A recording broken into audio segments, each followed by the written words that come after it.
to reverse a downward spiral? When I would see people having financial problems, I used to worry about them. I would watch as they spiraled down, down, down, till they would finally come crashing down in bankruptcy.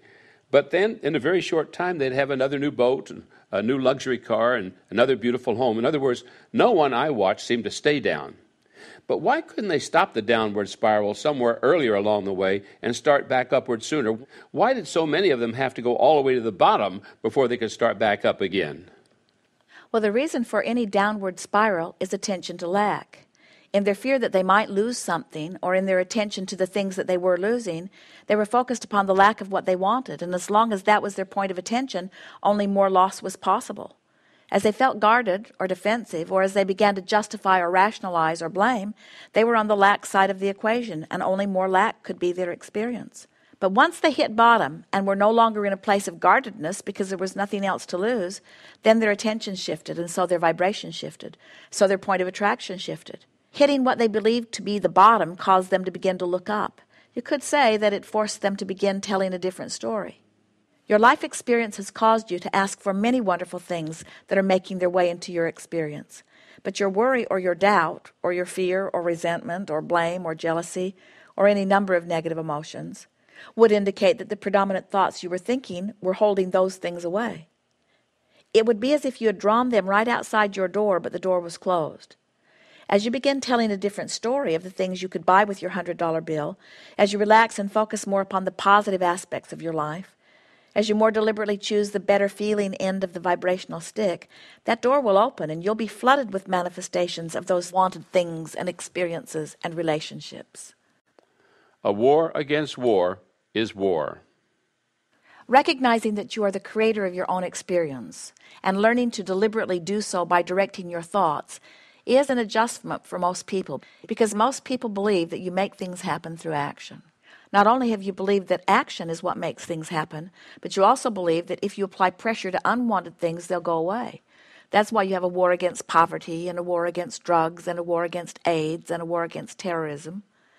And although you may believe that pushing against those unwanted things will cause them to leave your experience, that's not how the laws of the universe work. And that's not the proof of your experience either, for all of those wars are getting bigger. Attention to the lack of what is wanted causes it to increase and come closer to you, just as focusing upon what is wanted causes it to increase and come closer to you. When you relax into your natural well-being, when you make statements such as, "I seek abundance and I trust the laws of the universe," "I've identified the things that I want and now I'm going to relax and allow them into my experience," more of what you desire will come. If your financial situation feels like a struggle, you're pushing your financial well-being farther away. But when you begin to feel ease regarding your financial situation, you're then allowing more abundance to flow into your experience. It really is as simple as that. And so when you see others excelling in their attraction of money and you feel negative emotion about it, that is your signal that your current thought is not allowing the abundance that you desire into your experience. When you find yourself critical of the way anyone has attracted or is using money, you're pushing money away from yourself. But when you realize that what others do with money has nothing to do with you, and that your primary work is to think and speak and do what feels good to you, then you will be in alignment not only about the subject of money, but about every important subject in your physical experience. Can we succeed without talent? Abraham, what bearing does talent or skill or ability have on bringing abundance or money into our lives? Very little. Those are all action aspects for the most part, and your action is responsible but for a minuscule part of what comes to you. Your thoughts and words are thoughts, articulated, are the reason that your life unfolds as it does. So then, would you say that people with no saleable skill or talent could still receive all the financial abundance they want in their lives? Absolutely, unless in comparing themselves to others and concluding that they have no saleable skill or talent, they feel diminished and therefore defeat their own experience with their own negative expectation. The most valuable skill that you could ever develop is the skill of directing your thoughts toward what you want. To be adept at quickly evaluating all situations and then quickly coming to the conclusion of what you most want and then giving your undivided attention to that. There is tremendous skill in directing your own thoughts that will yield results that cannot be compared with results that mere action can provide. Can we get something without giving? So, how can a person get past the belief that they must give a dollar's worth of something in order to get a dollar's worth of something? Your knowledge in all things comes only through life experience, but your life experience comes as a result of the thoughts that you're thinking. So even though you may have wanted something for a very long time, if your thoughts have been upon the absence of it, then it could not come to you. And so from your personal experience, you come to the conclusion that it's not possible or that it's a struggle. In other words, you come to many valid conclusions about things being hard when you've led a difficult life. It's our desire to help you to understand what is really at the heart of that self-created struggle. We want to help you to begin from a different premise and understand the laws at the basis of all things. A new understanding of the laws of the universe and a willingness to begin telling a different story will give you different results. And those different results will then give you different beliefs or knowledge. You are the one. You are the only one who can evaluate your effectiveness. No one else has the ability to discern where you stand relative to where you're wanting to be. And no one else can decide where you should be. Only you. They want to win the lottery fortune. Many people are hoping for some major financial windfall to come to them to free them from debt or to release them from working at something they don't want to work at in order to receive money. The thing I hear them say most often is that they want to win the lottery, where they'll get their abundance in exchange for someone else losing theirs. If their expectation were in a place that would allow it, then that could be a way for money to come to them. But most know the odds against that, and so for most, their expectation for winning the lottery is not in a powerful place either. So, how does hoping to win relate to expecting to win? Well, just as hoping is more productive than doubting, expecting is much more productive than hoping. Well then, how could a person begin to expect something that their life experience hasn't yet shown them? In other words, how can you expect something you haven't experienced? You do not have to have money to attract money, but you cannot feel poor and attract money. The key is you have to find ways of improving the way you feel from right where you stand before things can begin to change. By softening your attention to the things that are going wrong, and by beginning to tell stories that lean more in the direction of what you want instead of in the direction of what you've got, your vibration will shift, your point of attraction will shift, and you'll get different results. And in a short time, because of the different results you're then getting, you will then have beliefs or knowledge of abundance that will easily perpetuate more of the same.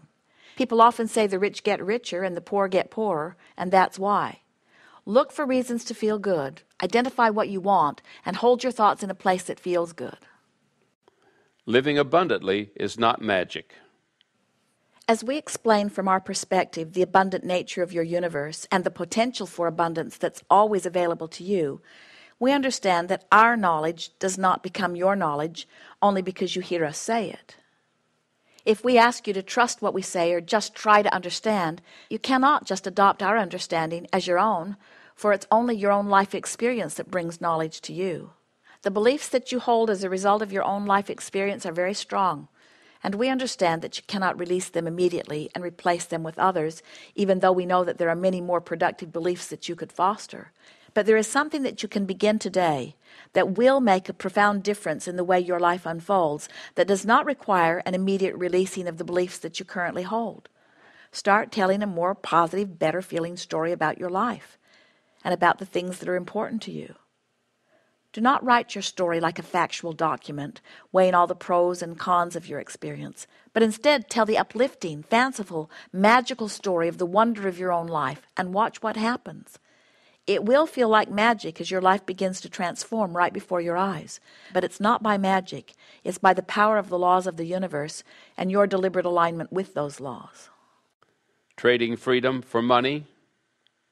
Well, I know we titled this book Money and the Law of Attraction, but it's really more about attracting abundance in all areas of our life. Since my childhood, we, here in the United States, have been fighting strongly against crime. And yet there's much more crime now than when I was a kid. I read recently that our nation has a higher percentage of its population in prisons than any other country in what we call the free world. And now also, we've been fighting against illness, and yet there's more hospitals and more sick people than ever before. And there's so much more physical suffering in this nation percentage-wise now than I've ever seen. Another thing, we've been pushing against warfare in our search for world peace. And yet it seems like such a short time ago that everyone was raving, isn't it wonderful, as the Berlin Wall came crashing down, isn't it wonderful that we're finally in peace? But we hardly took 4 breaths till we're back in another series of wars, and now we're even putting up more walls around this nation. Also, I hear of so much concern about child abuse and the mistreating of other people, and yet the more I hear of our pushing against child abuse, the more child abuse I hear of. It seems like everything we're trying to do to stop what we don't want isn't working for us. But the area where this nation seems to continue to go in a more positive direction is that of abundance. We have so much food and money that we're able to give the world over from our excess abundance. And I see many more material things in the hands of more people in this country than during my early years. So there have been some major positive changes here. But so many people, in their quest for more financial abundance, seem to be losing quite a bit of their personal freedom as a trade-off for the money. It seems like there are those who seem to have a lot of free time, but they have so little money that they don't enjoy their time. And then there are those with more money, but they have very little time to enjoy the money. But it's rare that I meet someone who has both an abundant flow of money combined with the time to really enjoy it. Abraham, would you please comment on your perspective of my perceptions? Whether you're focused upon the lack of money or the lack of time, you're still focused upon the lack of something you want, and therefore holding yourself in resistance to the things you really want. Whether your negative emotion is because of your feeling of shortage of time, or whether it's because of your feeling of shortage of money, you're still feeling negative emotion, and you're still in a state of resistance, and therefore you are holding away what you really want.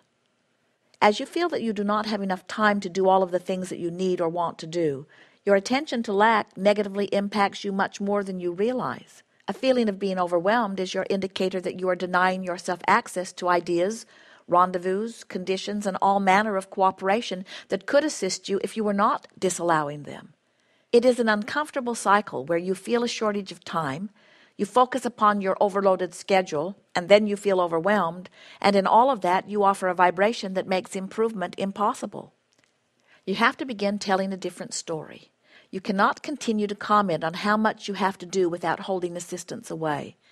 There is a cooperative universe at your fingertips, ready and able to help you in more ways than you can begin to imagine, but you deny yourself that benefit as you continue to complain about too much to do. As you feel that you do not have enough money, your attention to the lack of money disallows the avenues that could bring you more. You just cannot look at the opposite of what you want and get what you want. You have to begin telling a different story. You have to find a way to create a feeling of abundance before abundance can come. As you begin to feel freer regarding the expenditure of time and money, doors will open. People will come to assist you. Refreshing and productive ideas will occur to you, and circumstances and events will unfold. As you change the way you feel, you access the energy that creates worlds. It's there for your ready access at all times.